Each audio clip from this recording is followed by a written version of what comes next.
everybody. Welcome to the Hallmarkies podcast. And we're really excited today to be talking with another author. And we're talking with Nicole Deese, who has a new book coming out, The Words We Lost. And thank you so much, Nicole, for coming on the podcast. Thank you so much for having me. Yeah. So we love talking with writers, screenwriters, and authors. But we'd like to get to know you. And so why don't you tell us a little bit about yourself and how you got started writing? Sure. So I'm Nicole Deese, as you mentioned, and let's see, I am a wife of 19 years and a mom of 3, 2 biological sons, and then 1 adopted daughter from China. And let's see, I have been writing now for, I've been published for 11 years, which seems insane because just yesterday I was writing when my toddlers were taking a nap. So I'm not really sure how that all happened, but I think I'm at about book 17 at this point, but I mostly write contemporary romance, inspirational romance, or some people would like to probably say that I write more like women's fiction with strong romantic threads, which is probably more my bent as of the last few years. But yeah, but I love heart, humor, all of that kind of stuff. So was that something you always wanted to do, is to be a writer growing up, or was it something new? So people ask me this question, and I think, yes, I did love writing, but I loved storytelling, which often looked like just using my parents' giant kind of ottoman and just sharing stories that I would make up, or telling people stories in cars, or telling people stories at dinner tables. Like I was definitely not an introvert. Still am not an introvert. Same with me. But yeah, so I loved kind of the production and big reveals that story entails. And so I've always been a storyteller. I found a pen probably closer to probably my 6th, 7th grade year of school, and started just writing down little stories that way. And then of course that grew and grew, but I would say I've always loved and appreciated the art of a good story. Did you have favorite books growing up? Oh, yes. Yeah. Yes. So for a while, my mom, who was not a reader, so this is kind of ironic, my parents were both in full-time ministry, and she wanted to kind of help supplement the income. And so she got a job at a little tiny Christian bookstore called Tree of Life. And kind of one of her perks was she got to get either heavily discounted books or, kind of got to take home anything that was, damaged or whatever. And so she wasn't a reader. So she just would go through the young adult section at the time, because I think I was in middle school, and bring home, gobs of books for me. And I just devoured them. And so I remember so clearly the Christy Miller series by Robin Jones Gunn coming in to the house, and I was just smitten. I don't even think I saw one single friend all 6th grade summer, because I remember just laying out a blanket and just being like, this is my new life. Like, nobody interfere with what's on this blanket. Like, this is it. Like, I had my piles of books, my watermelon, and my water and my books. Like, that's all I needed. Yeah, we've actually interviewed Robin Jones Gunn. It was kind of a funny story, because we were supposed to interview Melody Carlson, and we'd never interviewed her before, so I didn't really know what she looked like. And so we're sitting down, and I guess there was some kind of disaster of some kind. I don't know. There was some kind of evacuation or some emergency going on at Melody's place. Yeah, I know. Oh, wow. And she could have easily she should have just called us, or, emailed us, said, hey, we're not, I've got this thing. We would have completely understood, of course. Right. But she took it upon herself to call her friend Robin Jones Gunn and say, hey, would you do this podcast for us? And so we're sitting down. Cool. Yeah, we're sitting down expecting Melody to come on to the Zoom, and we didn't know what she looked like, and so then it's Robin, and she's like, oh, I'm helping my friend Melody out. And you're like, okay. So we're like, okay, pivot. Yeah, that's really funny. I love that. Surprise! Yeah. Surprise guest. Yeah. The things neat. People didn't know behind the scenes. Right. Yep. Yeah. But Yeah, so that was funny. So you've always been kind of a fan of romance as a genre? Yeah, I really have loved romance since I was probably before I should have loved romance. I don't know what the appropriate age to fall in love with romance is, but well, probably, just as a young girl watching Disney princess movies and things like that, but yeah, just enamored with kind of the art of falling in love and being in love and being wooed, all of that kind of stuff from a young age. So yeah. Ho, ho, ho. We'd like to take a second and thank our sponsor for this episode of the podcast. It's the Hallmarkies Patreon. Do you love Hallmarkies podcast, especially at Christmas? Do you enjoy the holiday previews, recaps, interviews, and bonus episodes?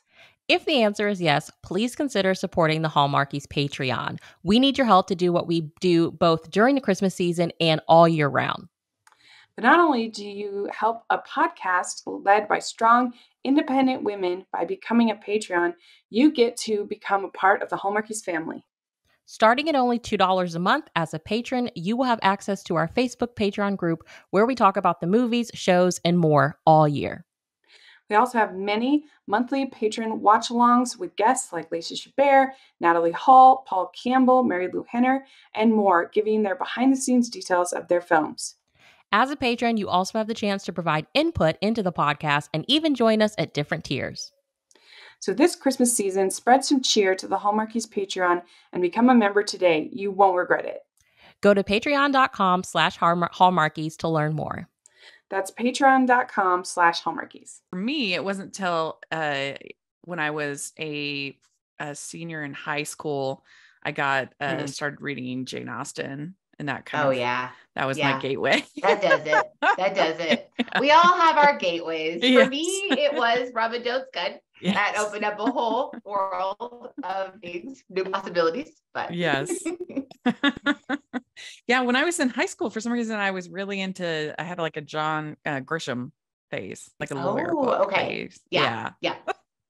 And I am like not one for I don't do suspense or scary things very well. So it's funny. I have a couple of people in my dear friends of mine Jamie Jo Wright and Chrissy Barrett, who are all into the kind of creepy side of fiction. And so even helping Christy plot her books, it's always like, okay, I'm a part of this plotting group and we sit down and we're like, okay, so, when we help her plot our books, what needs to come next. And it's always like, well, there's this lull and she's like, well, I could throw in a dead body. And I think things we never say as contemporary romance. You know what I mean? Like for me, it's like, oh, who needs to knock on the door? Who needs to make a phone call? Chrissy's like, another dead body, like we are worlds apart in our plotting mechanisms are different. I had seen The Client, the movie, which I think is underrated. It's a good movie. And then I read the book and then I read like 4 or 5 others, The Pelican Brief and I can't remember. Very popular. All those ones. And then I read there was one called The Chamber, I think. And then that was it. I was done. I never read anymore. That's so funny. It's funny how we have our little moments of, I want to really get fully into this genre. Yeah. I thought I had a little spell of, I still love YA fantasy every once in a while, but I had kind of this couple of summers a few years back where I was like, I read everything I can get my hands on. And then it's funny when you kind of come out of that season and then you try and get back in it. It's like, nope, not yet. Yeah. No, not yet. Not there yet. It's funny because I was thinking about that the other day that I know there were certainly books written for teenagers. I mean, I'm not that old, but this whole YA genre is a thing. I mean, obviously you had Judy Blume and people like that, writing for teenagers, but it's like, as this whole sort of genre, it feels like something from like the last 20 years. I don't know. It's interesting how it. The explosion of it, I think has been. Yeah, I think you're right. Yeah. Anyway, so what is your writing process like? Would you say you're a pantser or a plotter? I would say I'm right in between. I used to be full on pantser. And I've never really been full on plotter because it just doesn't work with the way my brain works. But I've tried to make my self-mold to plans because, you get about halfway and you're like, wait, what am I even doing? Like, is this even a book? Like, can this even be salvaged? So trying to avoid that kind of panic attack midway through, like maybe I should adopt all of these, very type A plans for type A people, but that doesn't work. So I'm somewhere in between. And I would say that I use and utilize a couple of my girlfriends who are also writers, Connie Cassette and Tammy Gray. And so they are kind of my people that I bounce off. We kind of know each other's full storylines. And then I kind of, intermittently make phone calls throughout and like, okay, so here's about where I'm at. And so I do a lot of talking, verbal processing through my plot. Like that is, if there was one thing that I did, it's or one thing that I do, it is the verbal processing of a plot to speak it into existence. You're like, I don't need a dead body here, but what can we do? No dead bodies. No, I don't feel like the dead body reveal is going to be that appreciated from my specific readership. It would be like a cry for help. They'd be like, okay, someone needs to alert Nicole's editors because something has gone awry. So if you are you usually writing multiple books at the same time, or do you just focus on one book at a time? So I write one, they're very long. So I'll tell you that they need to be put on a diet, my books, but I write one very long book a year. So, but because I'm traditionally published, I'm always kind of balancing, like even now, like talking about The Words We Lost, which is about to come out. I've been writing, another book this whole time I'm just about to turn into my publishers. And so there's always kind of a juggling between writing and editing. So I'm always usually editing a book or somewhere in my editing process of the last book and writing a new book. And then as I'm getting to the end of the new book, I'm promoting that last book. So there's always kind of a cycle of juggling both books, but I'm not actually writing two books at one time. I'm in two worlds a lot of times of the year though. Two writing worlds. So how did you get your first book published? I always figured that must be the hardest one, like to get that first contact when you don't have an agent, you don't have those connections. How were you able to get that first one? Okay, so I'm going to try and figure out how to summarize this. I'm not great at summarizing things. So I never thought that I was going to be a published author. I thought I would write some stories that a few people would read, and that maybe my mom and dad would read. But this was probably about 12 years ago now, 11 and a half, 12 years ago. And I had a minor surgery procedure and was supposed to be on bed rest for a week, kind of just like light bed rest. And so I thought, well, I've been reading a ton. I'd been in a new location. So we had just moved out of our home state of Oregon that we had lived in for 20 years. And so I thought, this is the time, like, I'll just start. I literally woke up one day after reading a YA fantasy series. This was my season of that. And I thought, I'm going to start writing. And so I kind of had a concept that came to me and I started writing that book. Was just about to the end, hadn't told anyone about it. And my dad, I just told my parents, and my dad, this is so weird, is a mortgage broker. Okay. So you're like, where is the story going? Wait, wow. Are we starting at a birth timeline? Where are we going? No. So he is a mortgage broker. And so he calls me up one day and he's like, hey, and he's so excited. And he's like, hey, I just got off the phone with someone that is going to do me a huge favor. And I was like, okay. And he said, he goes, yeah, she's a book editor at Harvest House. And I just told her that my daughter just wrote a book. And I was like, no, you didn't. No, you didn't. And he goes, I did. And I did all this extra stuff for her. So she said anything that I needed. And so he said, so I told her that the thing that I would love for her to help me with is to read your book and give you some pointers and tell you what to do. And I was like, mortified, could not have been more mortified. So dads are so cute. Yeah. So dads are so cute. But so I told my husband right away, I was like, that is not happening. Like, I don't even know what I'm doing. Like, this is not even like first draft. This is first book. first draft. Okay. Right. I've never read a craft book in my whole life, first draft. Like, this is just what came to my mind as I was, on bed rest. Okay. Yeah. And probably some kind of heavily medication. I don't know. So I'm like, okay. So I kind of fast forward, they convinced me. I ended up sending her my manuscript just not as a like Harvest House editor, but just as a woman who is an editor, right? And she reads it. I have no idea. Weeks have gone by. I think 2 months have gone by. And she calls me. She emails me and says, are you available this evening? I'd like to talk to you. And I 100% know that I'm going to get the call that says this. Hey, great try.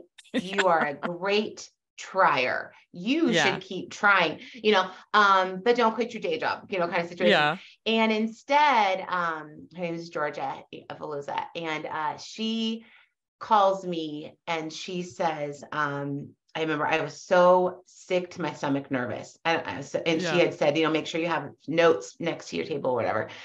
So I'm ready to hear it. I'm ready. And her first words are, because, editors do not mince words. Sure. They do not. Her first words are, this is what you're called to do. And I was like, wait, now, what now? Like, that can't be what she meant.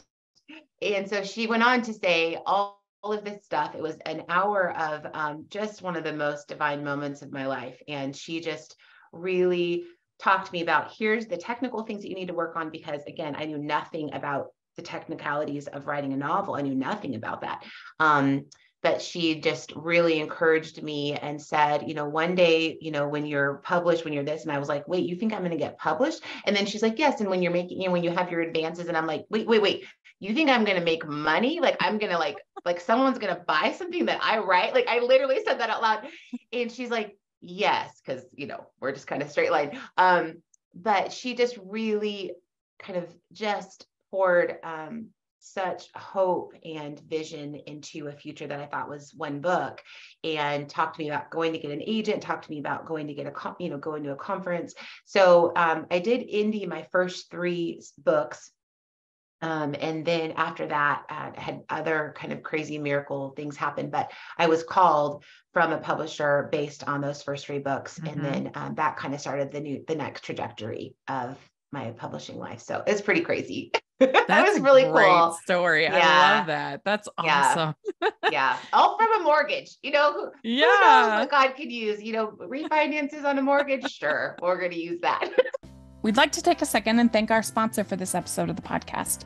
Best-selling author Irene Hannon is back with the latest installment in her Hope Harbor series, Windswept Way.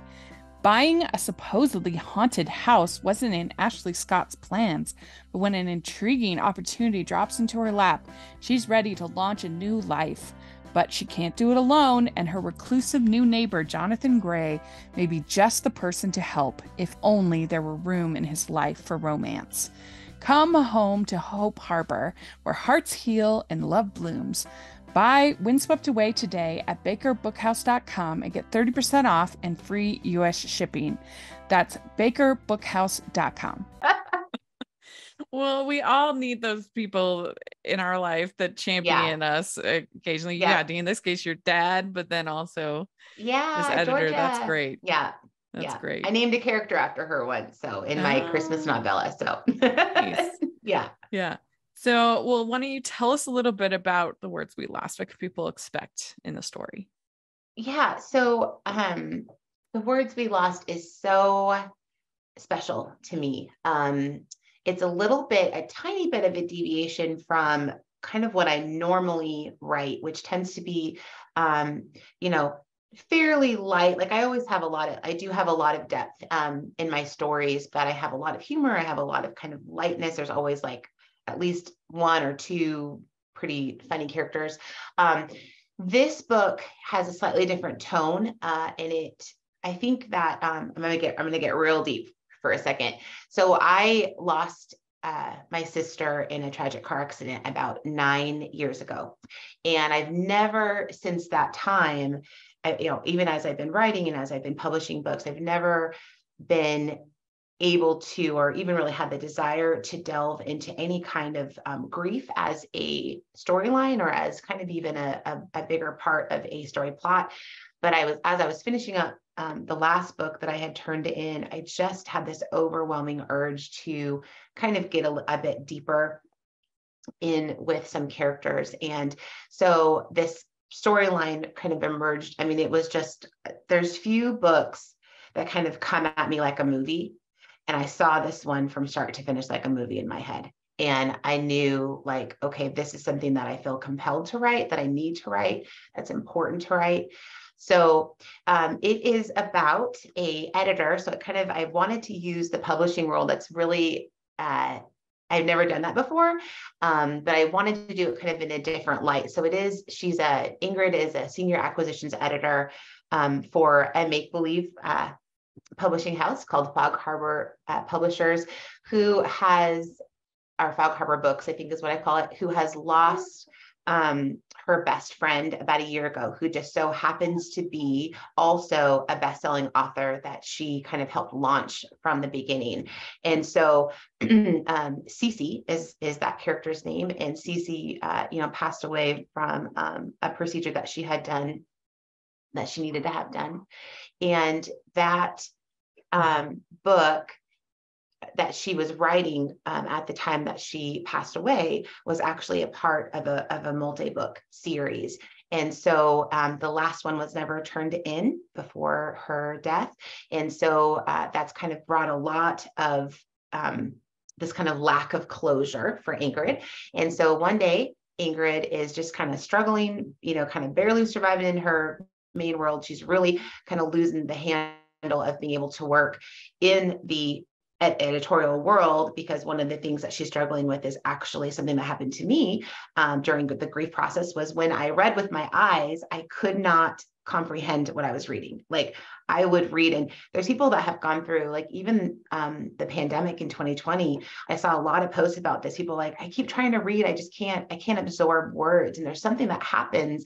It's a trauma response that happens where it's like, you can read all day long, but you're not able to kind of make those pictures in your mind anymore, or maybe you're not able to connect the words to imagery or anything like that. So that's kind of what she's dealing with. She's kind of at the end of her rope in this dream job, doesn't have that last manuscript from CC, and kind of everything in her life is kind of sliding to this place that is just stuck.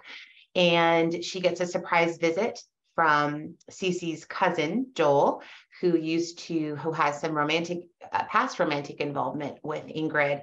And he comes with a letter from CC's lawyer, and there has been a discovery that has been found. And to go and get this discovery, they have to both be working together, and they both have to fly into Port Townsend. And it's going to require both of them to work together in a way that they haven't for a very, very long time, because of something that happened between them in the past. So there's a mystery that unfolds. There's all kinds of things. So you've got to love Busybody Matchmaker from Beyond the Grave. That's always fun. Yes, Busybody Matchmaker. Yep. Yes. Yep. And because they have to basically read this book that she wrote together. Mm-hmm. They do. She makes them make that promise, I guess, that they'll do that. And so then of course they're together. Like they have to spend all this time together. And I really enjoyed the book. And I think that the theme of friendship was really nice. Like it was almost more a book about friendship than it was about romance in this one. I agree. Yeah. Lots of angsty, deep romance. But I think when you look at, like, my favorite kind of romance is when it was established by a deep, deep friendship. And I think that's what we see, like Ingrid and Joel, their friendship, and Cece and Ingrid, and Cece and Joel, like all of them, they had such deep friendship and love for one another, that anything that happened extra with Joel and Ingrid was based on those early friendship years. Yeah. Well, and the book is basically a memoir. So they're having to sort of relive all of these experiences together. Yeah. Yeah. Through Celia's eyes, or Cece. And so how did you come up with Joel, Cece, and Ingrid? Would you say one of them is more like yourself of the three? Oh, for sure. Cece is the most like me. Yeah.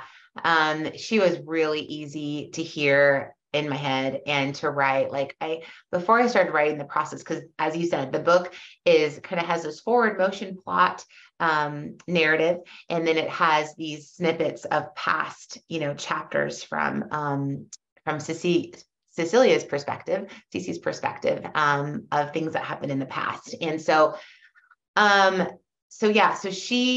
I was really nervous to write that. I'd never written a format like that. It's almost written kind of like a dual time, but not. And so I was nervous to try something new, but as soon as I got into her head, I was like, oh, I get this girl. I get this girl. Like I can vibe with her, Yeah. So she was my easiest character. And those chapters were probably my easiest chapters, even though there's this mystery that's building, kind of throughout the book, which I'd also never really done. But a lot of newness, a lot of new for me. Then could you relate to the characters being writers and editors? Yeah, that honestly that brought me so much joy. What's interesting is when I started, I thought, well, this is going to be a breeze. I'm not going to have to do a lot of extra curricular research, but then there actually was a lot of aspects to this book that I didn't know, because it deals some with like, well, what happens with the rights of an unpublished manuscript that's been signed to a publisher when the author passes away. And so there was a lot of legalities and kind of structural things that I had to learn about, what is intellectual property? What does that actually mean? How does that work after, someone passes away? I didn't know a lot about like trust, family trust. So there was a level of research that I really had to enter into, but for the most part, it was very familiar, and it was fun to write, even, the narrative from a familiar place. Yeah. I bet. Yeah. Well, so we all love the romantic tropes, and Yes. and this one, you've got your second chance romance. And I was just curious, was that difficult to write? Do you feel like it's one of the harder tropes to write, or what do you think about that? I actually feel like second chance, and I'm just going to go out on a limb here. This is just from me. I feel like it's one of the easiest tropes to write because you have so much history to work with, and that history can be part of the wound. That history can be part of the conflict, and that history can be part of what makes them kind of come to life so quickly on a page, and really fall back in love with each other. So I think that there's so much that having a past with your romantic interest really helps on a full scale, in a story. So, like the book I'm writing right now is two people that are meeting for the very first time. And so I have to build, and it's over a very short period of time. I have to build really quickly, and every single thing has to matter in kind of the new, their new experiences together, where with Second Chance, I can make up anything I want to make up in their past that's going to help wherever they're going. That makes sense. That makes a lot of sense. We'd like to take a second and thank our sponsor for this episode of the podcast. It's the Hallmarkies merch store. Are you looking for that perfect gift for the postable, Hardy, or Hallmarky in your life? What about getting that t-shirt or hoodie that will help you stand out at your next holiday party? Now is the time to check out the Hallmarkies merch store. Full of festive designs by artists like Jessica Miller, Carrie from Hallmark Comics, and more. You can even have more than just shirts, but totes, cell phone cases, notebooks, mugs, and more. And it isn't just Hallmark. We have designs for Anna Green Gables, Man from Snowy River, The Nanny, and more. Every purchase at the merch store goes to help support the podcast and allows us to make the great content you know and love.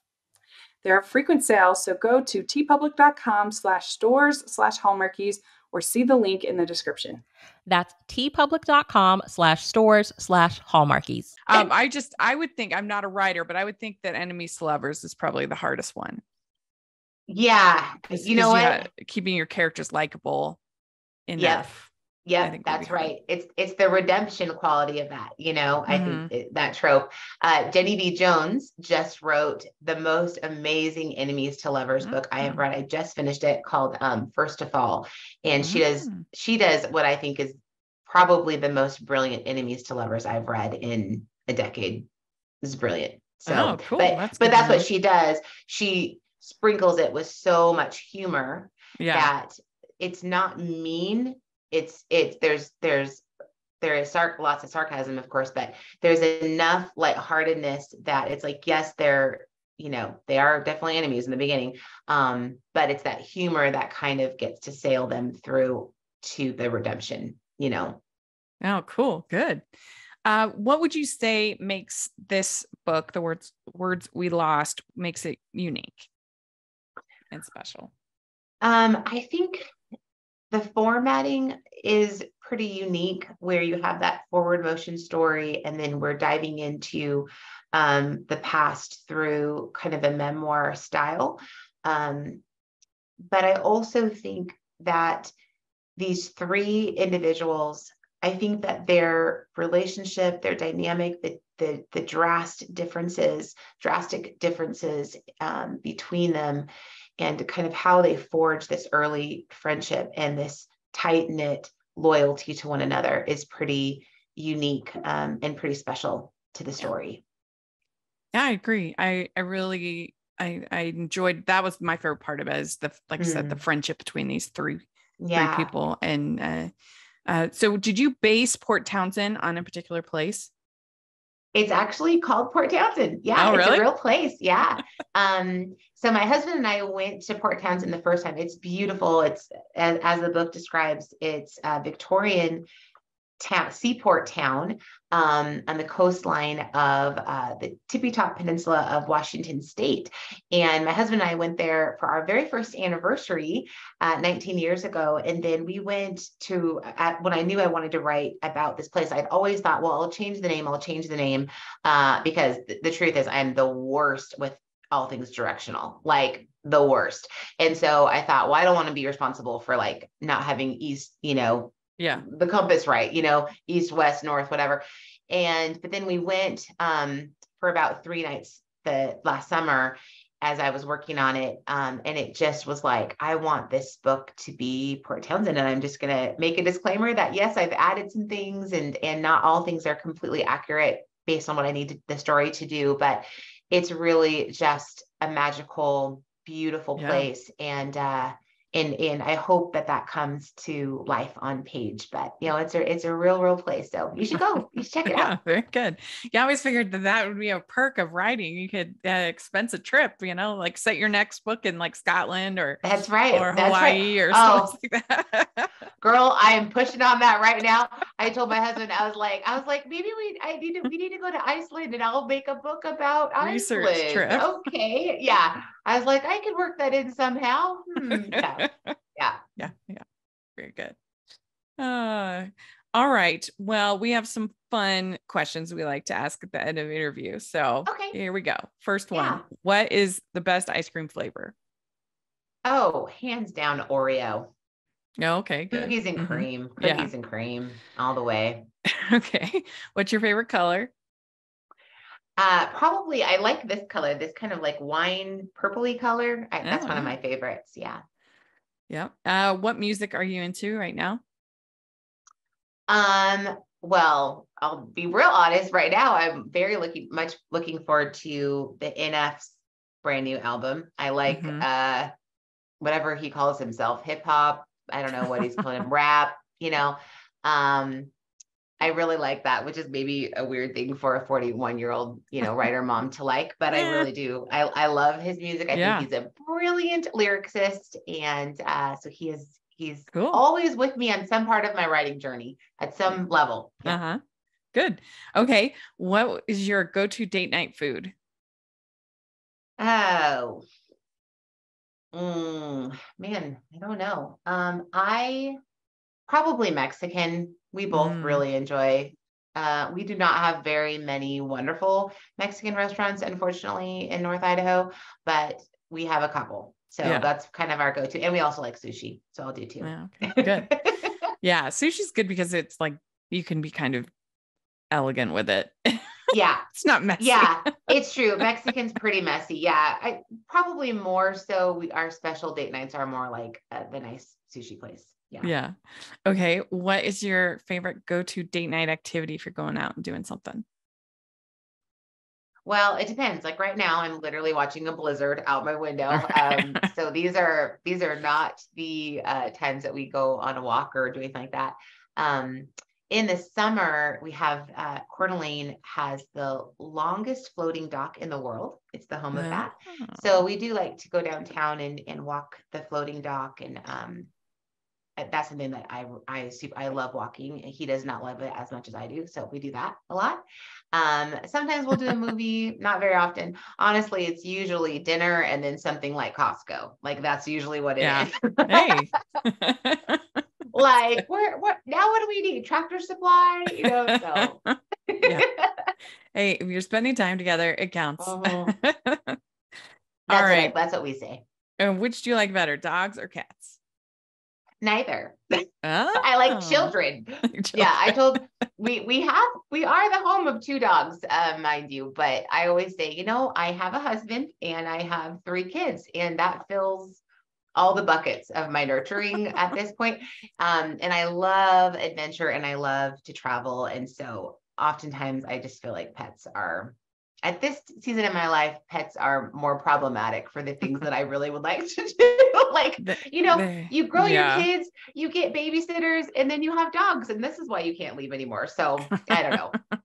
Yeah. I enjoy my siblings' dogs. Yeah. And that's enough for me. Yeah.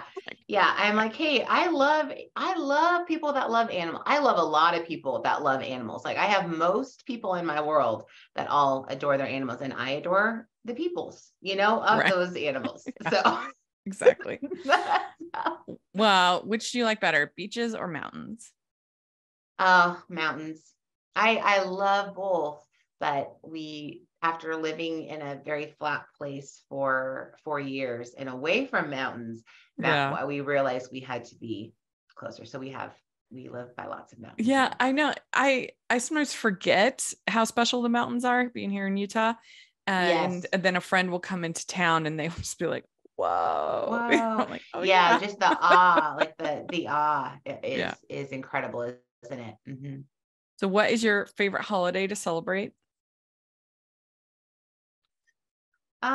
My favorite holiday, it probably is Christmas. I just love the holiday season of that, the longevity of that. It's not just a one-off, I love the build up to Christmas. Yeah.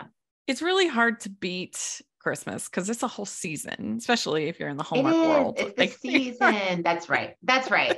Yeah, it's just like, honestly, if I could just live at December 23rd, I would be the happiest person. Like I love the anticipation of having something. So yeah. Yeah. All right. Last question. What is your favorite Hallmark or romantic movie? Oh, didn't know you were going to ask me that. Okay. My favorite romantic movie. Gosh, it changes. I hate favorites. Okay, I'm gonna say this one because I watch it every single year on December 22nd, is The Pride and Prejudice with Keira Knightley. I love it. Oh, yeah. I love it. It's a good People one. are gonna come at me and be like, wait, it's not that. I don't care. I love it. I love the cinematography. Mm-hmm. I love everything about it. And so I only let myself watch it once a year. It's a special little date night with me and my daughter. But I just think it's so well done. And I get the swoony feels every single time I see it. Yeah, it's a really interesting movie because I know some people that are hardcore traditionalists. It's like, oh, it changes things in the book. I understand that. But I think what it does is because Keira Knightley was the star, the focus is really on her character. And Darcy really isn't that rude in that movie. He's just kind of shy and a little bit awkward. Very awkward. Because it's more about her transformation. Obviously Pride and Prejudice is always about Lizzie transforming to a certain degree, but really it feels like the focus is on her and her changing. And like I said, Darcy's just kind of like shy and awkward. Right. Yep. which I'm a fan of. I agree. I love him.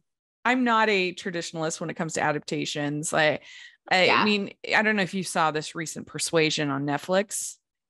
It was terrible. And the thing, it wasn't the fact that it strayed from the book. Like I could have been fine with that, but it was like unrecognizable practically. I mean, it wasn't entirely its own thing. Yeah, I agree. Yeah, like, and it wasn't good on its own. And when you're making like Mr. Elliot the hero of the movie, you're like, what is happening? Yeah, it was. I tried to find some redeeming qualities, but it was difficult. Yeah, even the costuming was terrible. Like it was just, it was just bad. Yeah, it was really bad. So that was disappointing. But for the most part, I'm open to different interpretations and of classic novels. I mean, especially one like Pride and Prejudice that has been done so many times. Like you've got to bring something new. That's how I felt about 2005. It's like, well, this story has been done so many times, like, and it was done perfectly by Colin in the Colin Firth one. So like, you can't like do it better than that traditional wise. So you have to take a creative take. That's how I also felt about the 2020 Emma. I was like, I loved it. And it did take some risks, but it's the story that's been done so many times. You got to do something different. And they made some twists, and even Little Women, I loved the newer, take on that as well. And there was enough, that held true to, tradition. Like you said, there was enough feel true. But they feel so true to what was written, but they had their own kind of bents on everything that they did. So I was a big fan of that as well. Yeah, I agree. Well, there we go. You answered all the questions. Yay! But thank you so much for coming on, talking with us. And where can people find when is the book out and where can people find it and everything? Yeah. So The Words We Lost is out on April 11th. You can pre-order now and it's up on Amazon. It's up on, I think, every retailer, but Baker Books has a sale. Baker Bookhouse has a sale if you're ordering it pre-order for 40% off and free shipping of retail. So it's a pretty great deal. Great. We'll have that all in the description so you can check that out. And yes. And if people want to follow you on social media, all that fun stuff.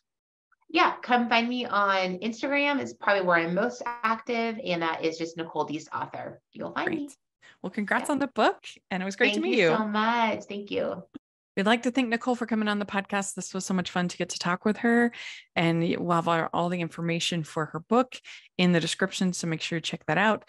And you can find me at Rachel's Reviews, all over social media, iTunes, YouTube, and on Rotten Tomatoes. And we'll also have the affiliate link on Amazon for her book. And make sure you're following the podcast, Hallmarkies Pod and Hallmarkies Podcast, all over social media. And if you are listening on iTunes, please leave your ratings and reviews. We really appreciate that. And if you're watching on YouTube, please give the video a thumbs up and subscribe to the channel. We appreciate that so much. We also have the Patreon group and merch store, so check that out. Also, we'll have the playlist to all of our writer interviews and our book content. So check that out. And thanks so much again to Nicole, and we'll talk to you later. Bye.